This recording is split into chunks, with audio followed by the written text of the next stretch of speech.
ദിവ്യ S അയ്യരെ മാറ്റിയതിൽ തന്റെ പ്രതികരണം വളച്ചൊടിച്ചുവെന്ന് K Shailaja. സർക്കാർ മാറുമ്പോൾ ഉദ്യോഗസ്ഥർ മാറുന്നത് സ്വാഭാവിക നടപടിക്രമമെന്നാണ് താൻ പറഞ്ഞത്. ദിവ്യയെ മാറ്റിയതിന് പിന്നിൽ മറ്റെന്തെങ്കിലും കാരണം ഉണ്ടോ എന്ന് പുനഃപരിശോധിക്കണം. കെ രാഗേഷിന് വിഴിഞ്ഞം വിഷയത്തിൽ പ്രതികരിക്കാൻ അവകാശമുണ്ടെന്നും കെ ശൈലജ പറഞ്ഞു.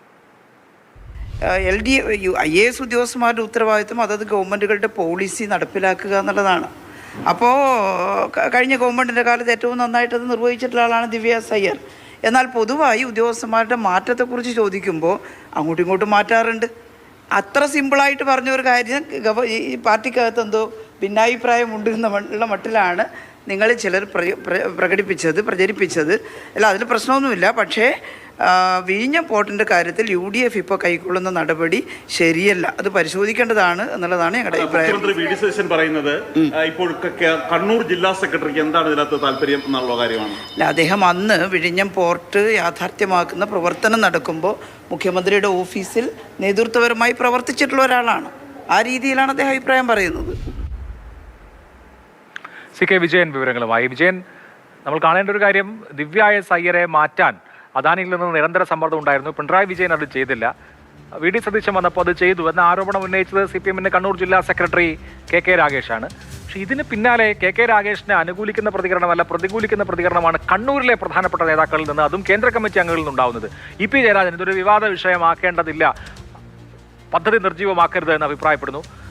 സ്വാഭാവിക നടപടിക്രമമല്ലേ ഗവൺമെന്റ് മാറുമ്പോൾ ഉദ്യോഗസ്ഥരെ മാറ്റുന്നത് എന്ന് കെ ശൈലജ ഇന്നലെ പറഞ്ഞു. PK ശ്രീമതിയും പറഞ്ഞു. ഇന്ന് അത് കുറച്ചുകൂടി വിശദീകരിച്ചിട്ടുണ്ട്. ഞാൻ ഉദ്ദേശിച്ചത് പാർട്ടിയിലെ ഭിന്നതയല്ല എന്നൊക്കെ. എന്നാൽ പോലും പ്രകടമായി തന്നെ കണ്ണൂർ ജില്ലാ സെക്രട്ടറിയെ കോൺട്രാഡിക്റ്റ് ചെയ്യാണ്. എന്താണ് ഇതിന്റെ സംഭവം?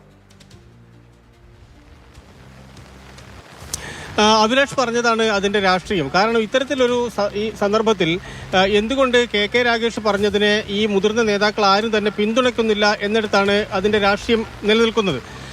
ഇതേ വിഷയം, അതായത് അന്ന് 4-ാം തീയതി പിണറായി കൺവെൻഷൻ സെന്ററിൽ വാർത്താ സമ്മേളനം നടത്തിയപ്പോൾ ഈ ചോദ്യം മാധ്യമപ്രവർത്തകർ അദ്ദേഹത്തോട് ചോദിച്ചിരുന്നു. അതായത് അദാനിയുടെ ഭാഗത്ത് നിന്ന് ദിവ്യ എസ് അയ്യരെ മാറ്റുന്നതിന് വേണ്ടി സമ്മർദ്ദമുണ്ടായിരുന്നോ എന്ന്.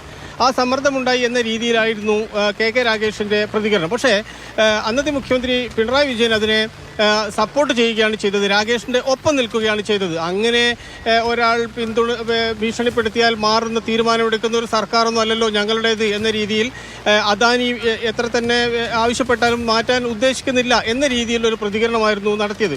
പക്ഷേ പിണറായി വിജയൻ ഓൺ ചെയ്ത അത്ര പോലും ബാക്കി കാര്യങ്ങൾ കെ രാഗേഷിന്റെ കാര്യത്തിൽ ഉണ്ടാകുന്നില്ല എന്നതാണ് വസ്തുത. കാരണം ഇപ്പോൾ ഇവിടെ കെ ശൈലജ ടീച്ചറായാലും ശ്രീമതി ടീച്ചറായാലും എല്ലാവരും തന്നെ പറയുന്നത് അവർ സർക്കാരിന് ഓരോ IAS ഓഫീസർമാരെയും അവരുടെ നയം നടപ്പാക്കുന്നതിന് വേണ്ടി മാറ്റാം, സ്ഥലം മാറ്റാം, പദവി മാറ്റാം എന്നൊക്കെയാണ്. ഇന്നലെ EP ജയരാജനോട് സംസാരിച്ചപ്പോഴും അദ്ദേഹം പറഞ്ഞ കാര്യവും അതാണ്. അവർക്ക് ഏതെങ്കിലും രീതിയിൽ CPM ബന്ധമുള്ള ഒരാളല്ല ദിവ്യ എസ് അയ്യർ. അവർക്ക് ഏതെങ്കിലും രാഷ്ട്രീയമായി എന്തെങ്കിലും ബന്ധമുണ്ടെങ്കിൽ അത് കോൺഗ്രസിനോടാണ്. കാരണം അവരുടെ ഭർത്താവ് ഒരു കോൺഗ്രസ് നേതാവാണ് എന്നാണ്, കാർത്തികേയൻ്റെ മകൻ്റെ ഭാര്യയാണ് എന്ന് അദ്ദേഹം എടുത്തു പറയുകയും ചെയ്യുന്നുണ്ട്. പക്ഷേ അതോടൊപ്പം തന്നെ ചേർത്ത് വായിക്കേണ്ട മറ്റൊരു കാര്യം, കെ രാഗേഷ് അദ്ദേഹത്തിൻ്റെ ഈ മുഖ്യമന്ത്രിയുടെ ഓഫീസിലെ പദവി ഒഴിഞ്ഞ് തിരിച്ച് CPM-ലേക്ക് വരുമ്പോൾ, കണ്ണൂരിലേക്ക് വരുമ്പോൾ ദിവ്യ എസ് അയ്യർ രാഗേഷിന്റെ പ്രവർത്തന രീതിയെക്കുറിച്ചും പ്രവർത്തന മികവിനെക്കുറിച്ചും അദ്ദേഹത്തിന്റെ കഴിവിനെക്കുറിച്ചും എല്ലാം തന്നെ വളരെ വിശദമായ ഒരു FB പോസ്റ്റ് ഇടുകയുണ്ടായി. ഈ പോസ്റ്റ് കൂടി ചേർത്താണ് ഇപ്പോൾ ഇതൊരു രാഷ്ട്രീയ ചർച്ചയാക്കി കൊണ്ടുവരുന്നത്. അതുകൊണ്ട് ദിവ്യ എസ് അയ്യരെ മാറ്റി എന്നതിനപ്പുറത്തേക്ക് അതിന് ചില രാഷ്ട്രീയ മാനങ്ങൾ കൈവരുന്നു എന്നിടത്താണ് അതിന്റെ പ്രാധാന്യം. തീർച്ചയായിട്ടും.